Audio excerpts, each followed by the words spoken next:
Welcome back. Oh my gosh. This is episode 20, which on the one hand, is not that many, but on the other hand, I'm like, oh my God, I've recorded 20 podcast episodes on my own podcast. Feels kind of cool. Anyways, I've been wondering how you're doing. How you've been doing the last few weeks. If you're a mom or parent, because I know there's a couple of men that listen, then you're back into the swing of things with school for the most part. I'm not sure about some of the states up north. I think everybody's back at this point. And if you're not, just how have you been? How are you all doing today? Reach out to me anytime on Instagram or through email because I love getting to know each of you better, just to see who's listening, get to know more about who you are, what questions come up for you, what you're struggling with. So don't hesitate to reach out. I would love talking to you. And I want to slow down this week and talk about something that I've seen come up over and over in others. Sometimes this is with people who would absolutely never hire me due to their own limiting beliefs, but more on that in a few minutes. Sometimes it's with those who are considering working with me, and sometimes it's with my clients.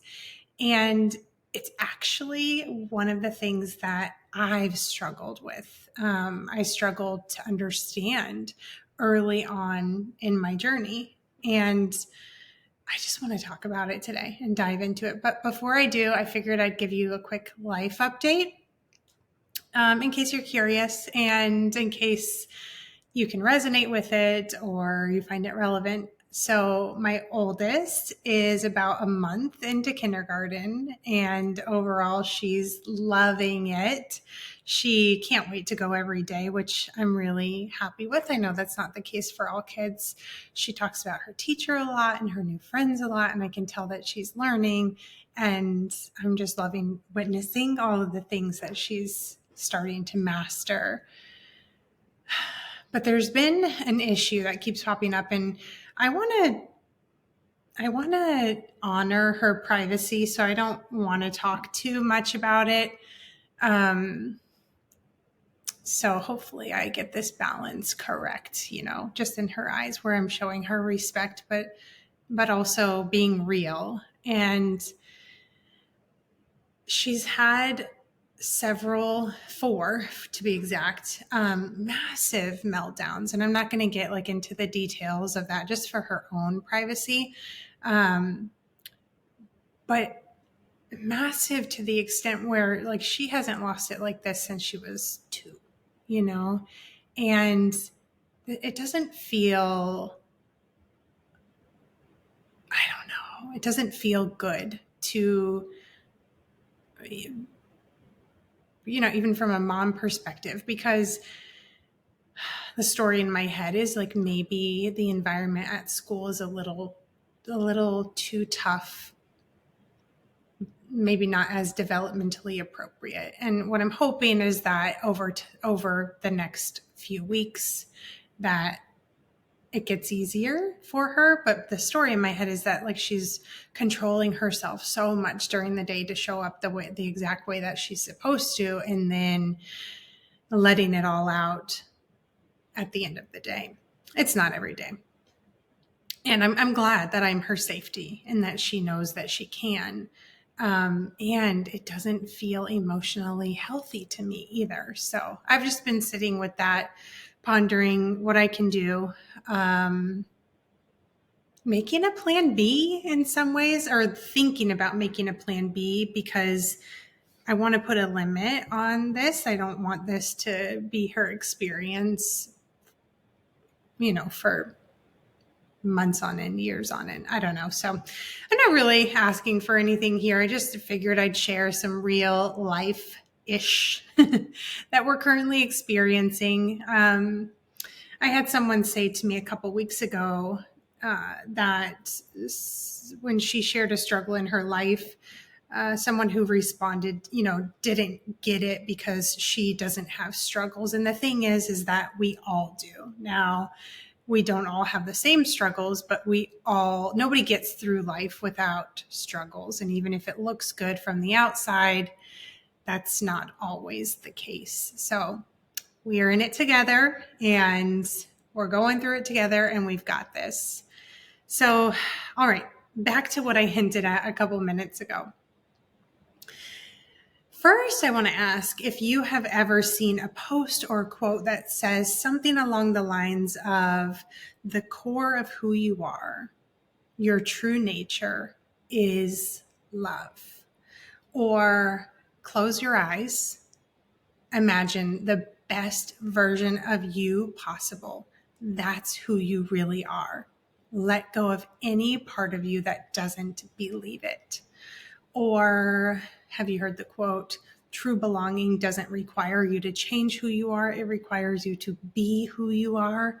Or authenticity is the daily practice of letting go who we think we are supposed to be and embracing who we are.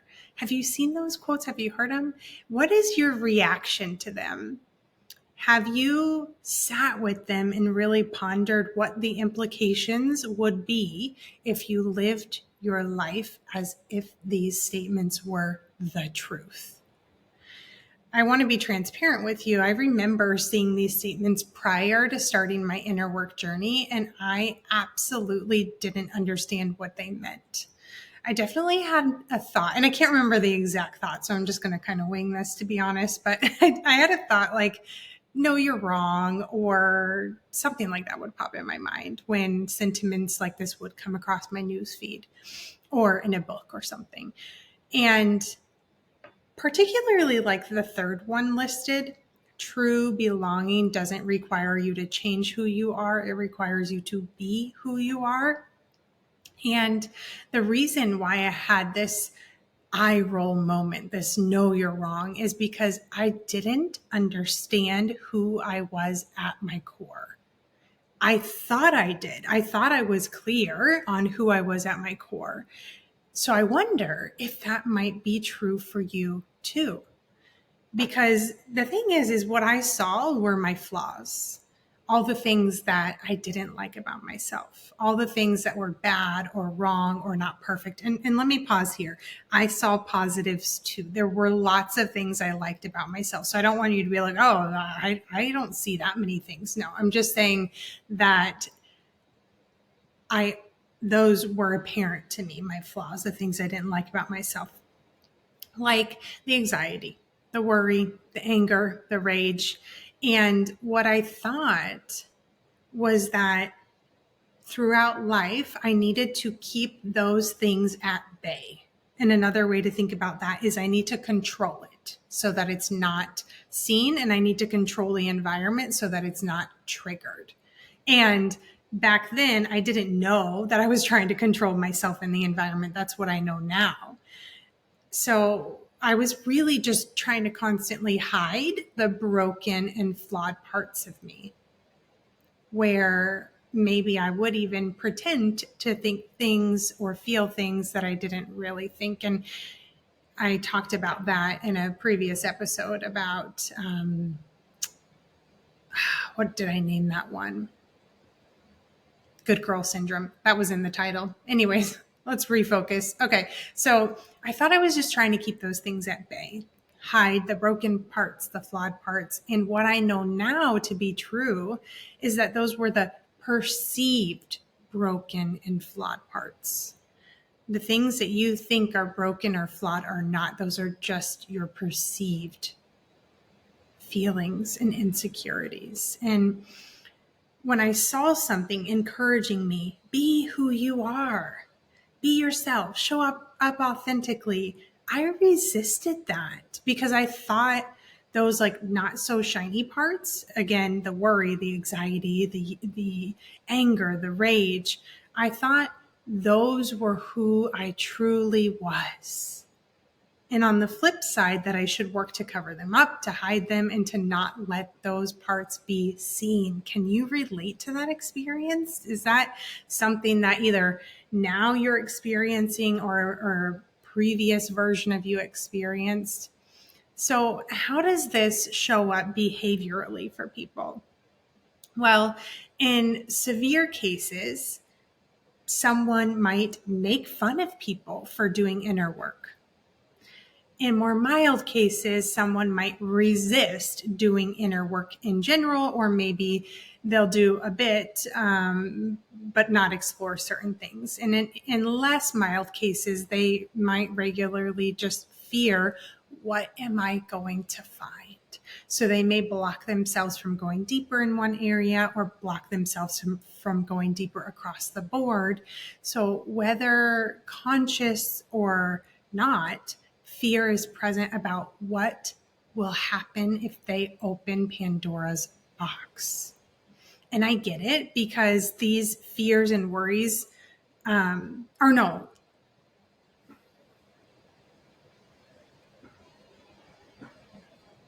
I get these fears and worries completely, because I used to feel the same way. I didn't want to look at those not so shiny parts. I didn't want to acknowledge that they were there. And if I'm looking at them, I have to acknowledge that they're there. I can't just pretend that they don't exist. But look at an infant. What are they? What is their essence?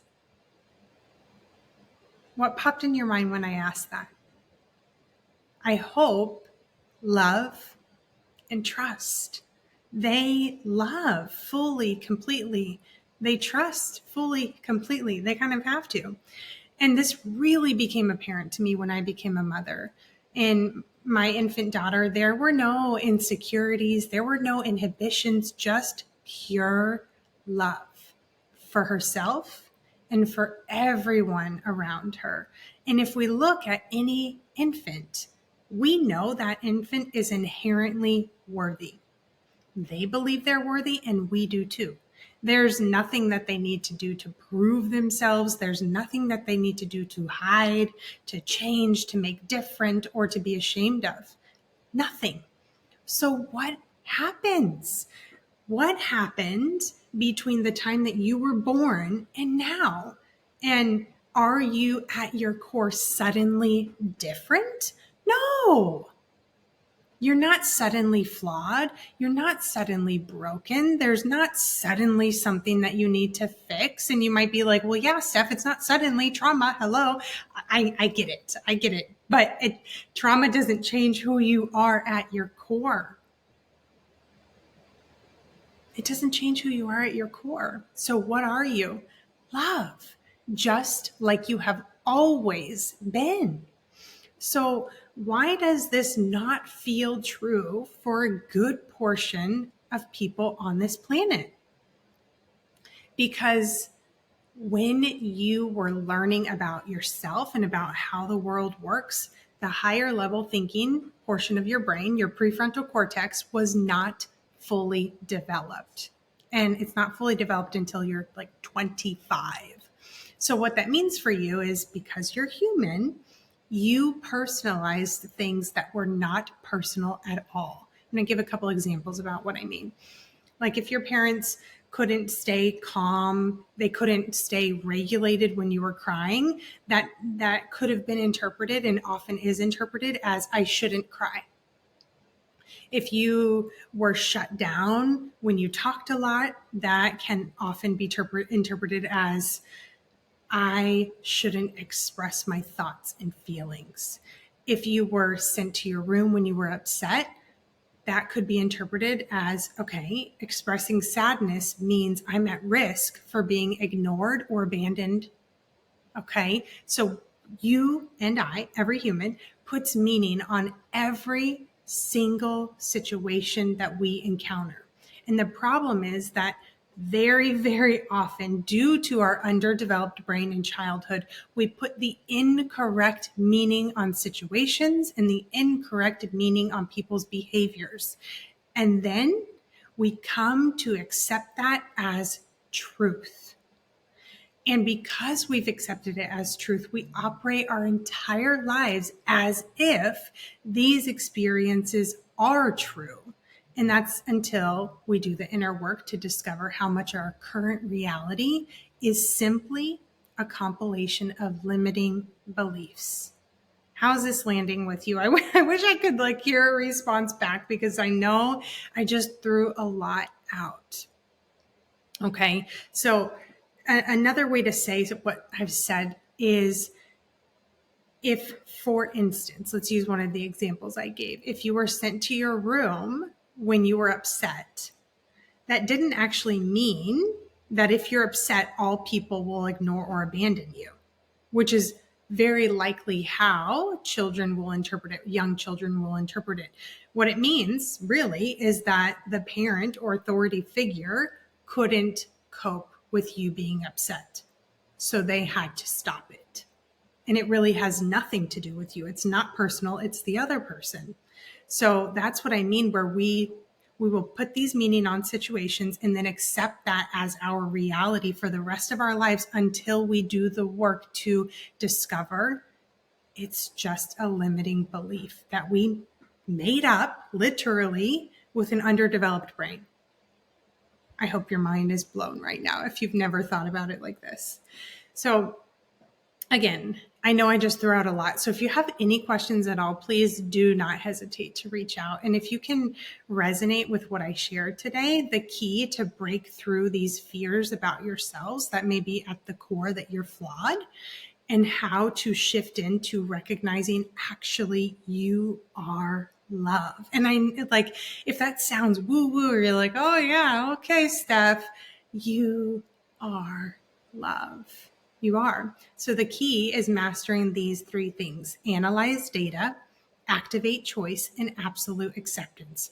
So I'll give you a few tips to start with today. First, practice analyzing data and really step into role of scientist and ask yourself, what messaging did I receive in childhood that I accepted as truth about me or about how the world works?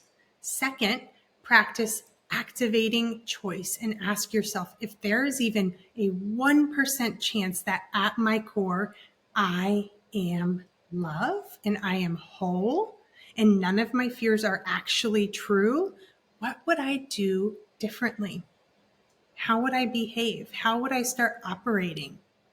And third, practice absolute acceptance and ask yourself, what is getting in the way of me being willing to explore my not so shiny parts? And again, those are perceived not so shiny parts. So let me ask you, do you really want to keep thinking that you are flawed, which is option one, and essentially choosing to prevent yourself from healing? Or do you want to shift into bold, brave, and badass so that you can heal your trauma and feel happy, alive, free, and unshakable, which is option two? If you're ready to step into bold, brave, badass, then send me a DM today to see if you are a good fit for Brave Academy. See you next week.